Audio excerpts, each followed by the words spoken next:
strong economic growth doesn't cause inflation, even though Jay Powell and the Fed don't understand that. So let's kick it around. Steve Forbes, Forbes Media Chairman and Editor-in-Chief is here. John Carney, financial journalist of considerable fame. Gentlemen, thank you very much. I know you still think it's going to be Scott Bessent.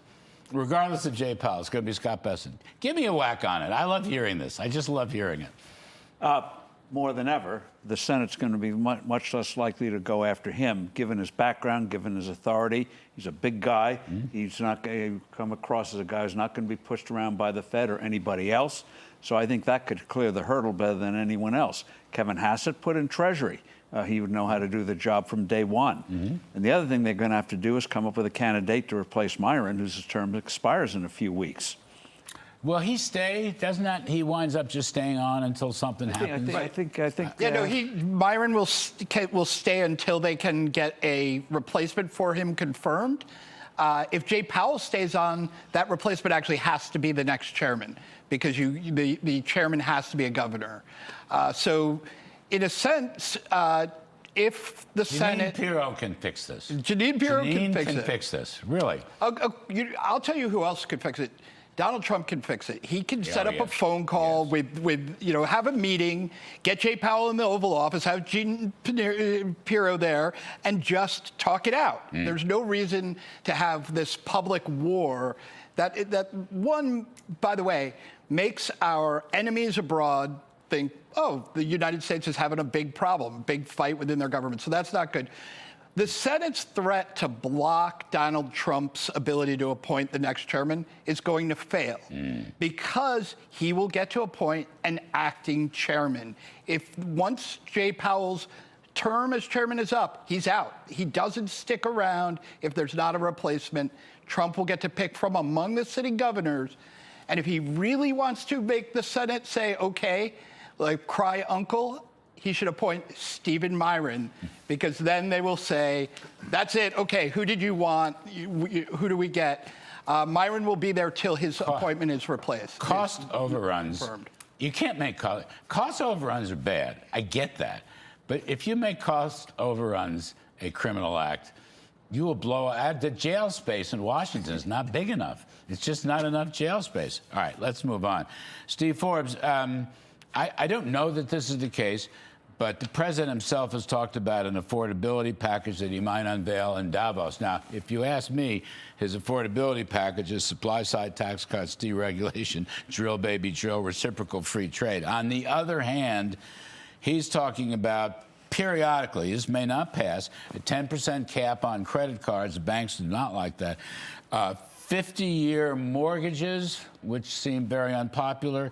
$200 billion buy of mortgage-backed bonds, Fannie and Freddie, and stopping private investors from building homes that might be affordable and leased. Art Laffer said on the show not long ago, if Abu Dhabi comes in and says we'll put up $1 billion to buy new homes, to make new homes, wouldn't that be a good idea? I don't understand this. Affordability is average weekly earnings are rising the fastest pace since 2018. That's affordability from his current policies. Why do we need this new segment? Well, it's a distraction, and the blunt truth is, Larry, it sounds like it came from Joe Biden, whoever managed Joe Biden, that kind of stuff. It's really socialism. Oh, you can't do this, you can't do that. We're going to do this, we're going to do that. The 10% thing on credit cards, who's that going to hurt? People won't be able to get credit cards anymore if you have that kind of a limit on it. And so just combobulates things, confuses people. Stick to what you might call either show me Missouri, the show me attitude platform, or just simply say the proof is in the pudding. Your wages are going to go up. Your overall cost of living is going to be under control. Don't take my word for it. 6 months, sit down in the kitchen and see where you're at. And then propose a reconciliation bill. Don't use those words. Say we're going to have more tax cuts. Let you keep more of what you earn, because that's how this country moves ahead. Be confident. Don't do this penny stuff. No, that's right. You know, John Carney, I'd like to see him go to Davos. First of all, I don't want him to go to Davos, but he's going to go to Davos. Okay.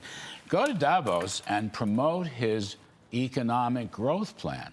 of tax cuts and Yes. deregulation. That's what you do. Sell free enterprise against socialism. Sell capitalism. Sell entrepreneurship.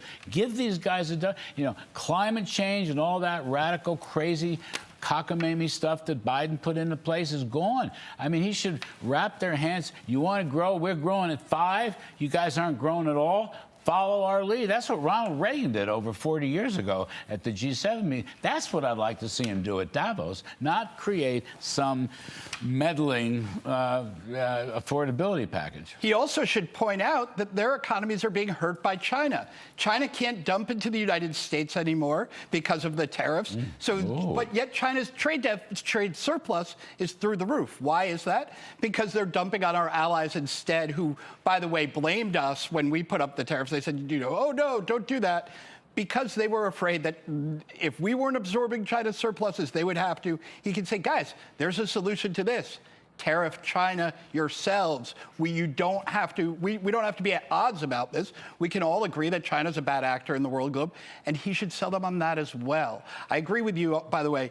The $200 billion mortgage, buying mortgages, that'll last about a month. Yeah. And then you run through that money, it will get instantly priced in. Everybody will know it's going away because once whenever you set a cap on these purchases, everybody prices it in and immediately the rates will go right back up to where they were before you did that. The best part of this is that mortgage rates are coming down. Okay, they broke through 6% finally. Inflation is coming down. Now, I know you're a bit skeptical about that because of your gold price rule. I appreciate that. But at the moment, the drop in energy prices and home prices and shelter prices is bringing down interest rates. We don't have to do it artificially. I don't want to get into a 2006, 2007, 2008 when Fannie and Freddie are loading up their portfolio again, right? No income, no job. Remember that whole story?